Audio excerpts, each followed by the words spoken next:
বিসমিল্লাহির রহমানির রহিম।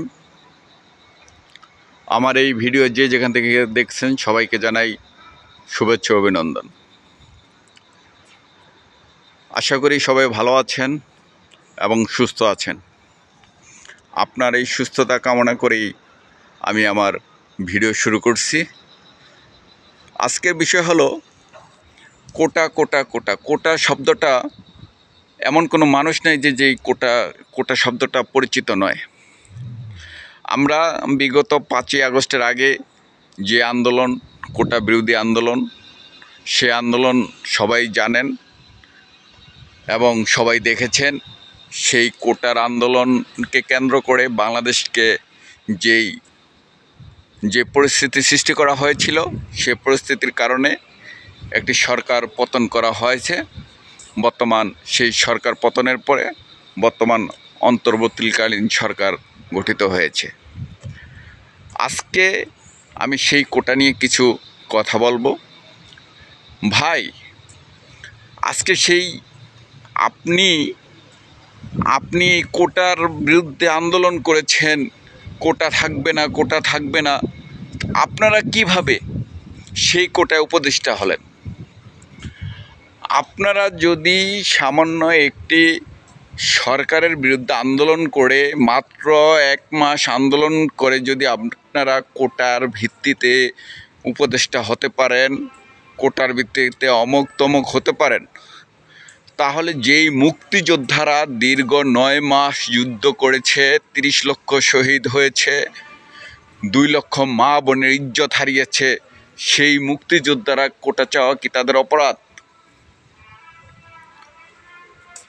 আপনারা কোটা পাবেন, সেই মুক্তিযোদ্ধাদের কোটায় আপনাদের চুলকানি কেন রে ভাই? তারা তো আরেকটা দেশের সাথে যুদ্ধ করে তারা ছিনিয়ে এনেছে, এই বাংলাদেশটাকে তারা ছিনিয়ে এনেছে, এটা তাদের অর্জন। এই মুক্তিযোদ্ধারা বাংলাদেশের শ্রেষ্ঠ সন্তান। আপনাদের এই মুক্তিযোদ্ধাদেরকে নিয়ে এত চুলকানি কেন? আজকে ঠিক আছে, সেই মুক্তিযোদ্ধাদের চুলকানি, আপনারা মুক্তিযোদ্ধাদেরকে যেভাবে হেয়তিপূর্ণ করেছেন, রাষ্ট্রের শ্রেষ্ঠ সন্তানদেরকে যেভাবে অপমানজনকভাবে কথা বলেছেন, এগুলো বাংলার জনগণ সবই দেখেছে। আজকে আপনারা সেই কোটায়, সেই আন্দোলনের কোটায় আপনারা উপদেষ্টা হন। এর চেয়ে লজ্জা, নির্লজ্জতা আর কিছু হতে পারে না। আমার মতে আপনাদের এই লজ্জা নিয়ে ওই চেয়ারে বসার অধিকার আপনাদের নেই। আপনাদের লজ্জা থাকা উচিত। আপনারা কোটায় উপদেষ্টা হয়েছেন এবং আমরা দেখতে পাচ্ছি বর্তমানে যেই আহত যারা আন্দোলনে আহত হয়েছেন, তারা 1 লক্ষ টাকা পাবেন এবং নিহতরা 5 লক্ষ টাকা পাবেন। আরে ভাই, সামান্য একটি সরকার পতন করতে, যে আন্দোলন করতে, যে নিহত হয়ে যদি তারা এত টাকা পায়, আর যারা মুক্তিযুদ্ধ করে বা আরেকটা পাকিস্তানি বাহিনীর হাত থেকে বাংলাদেশকে ছিনিয়ে এনেছে, শহীদ হয়েছে, তারা তাহলে কত পাবে? এটা আমি আপনাদের কাছে প্রশ্ন রেখে গেলাম। যেই বাংলাদেশটাকে 9 মাস যুদ্ধ করে এই মুক্তিযোদ্ধারা ছিনিয়ে এনেছিল, সেই মুক্তিযোদ্ধাদেরকে বিভিন্নভাবে হেয়তিপূর্ণ করা হয়েছে। মুক্তিযোদ্ধারা ভাতা পায়। আরে ভাই, তারা ভাতার জন্য যুদ্ধ করে নাই, ভাতার জন্য তারা জীবন দেয় নাই। তারা দেশ চেয়েছিল বাংলাদেশ, যে বাংলাদেশটাকে ছিনিয়ে এনেছিল। অতএব আজকে তাদেরকে সরকার সম্মাননা দিচ্ছে, তাদেরকে ভাতা দিচ্ছে। আপনারা বিভিন্নভাবে তারা এরকম ভাতা বলছেন, তাদেরকে সম্মাননা দিচ্ছে এবং এই সম্মাননা তারা প্রাপ্য।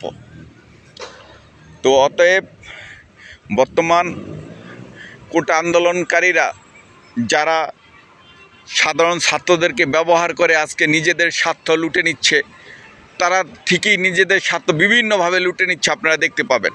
অথচ যারা তাদের কথায় আন্দোলন করে আহত হয়েছে, কারো পা হারিয়েছে, কারো হাত হারিয়েছে, কারো চক্ষু হারিয়েছে, তারা টাকার জন্য চিকিৎসা করতে পারতেছে না, তাদের খোঁজ নেওয়া হচ্ছে না। অথচ তারা বিভিন্ন চেয়ারে বসে, এখন তারা যে দামি দামি গাড়িতে চড়ে, তাদের কি রাজকীয় হাল। তাহলে এই যে আপনারা বৈষম্য বিরোধী বলেছেন এতদিন, আজকে তো আপনাদের মাঝেই বৈষম্য। আপনারা নিজেদের স্বার্থ নিয়ে ব্যস্ত, অথচ যেই ছেলেরা, যেই ছাত্ররা আজকে পা হারিয়েছে, হাত হারিয়েছে, চক্ষু হারিয়েছে, তাদের প্রতি কোনো খেয়াল নেই। তারা কি অবস্থায় আছে সেই বিষয়গুলো আপনাদের জানা নেই। আর ছেলেরা কি অবস্থায়, কেউ টাকার জন্য চিকিৎসা করতে পারতেছে না, সেই ব্যাপারে কোনো খেয়াল নেই। অতএব বর্তমান বাংলাদেশ হলো স্বার্থের বাংলাদেশ। যে যার স্বার্থ নিয়ে ব্যস্ত থাকে, সবাই যার স্বার্থ চায়। অতএব আসলে এই বাংলাদেশের জনগণ নিয়ে কথা বলা আর বোকার স্বর্গে বাস করা একই কথা। আপনাদের তার স্বার্থে আপনাকে খাটাবে, এমন করবে, তেমন করবে, হ্যান করবে, ত্যান করবে, কিন্তু পরবর্তীতে দেখা যায় তিনি তার স্বার্থ নিয়েই ব্যস্ত। সেটাই আজকে এই আন্দোলনের পরবর্তীতে আমরা সেটাই দেখতে পেলাম।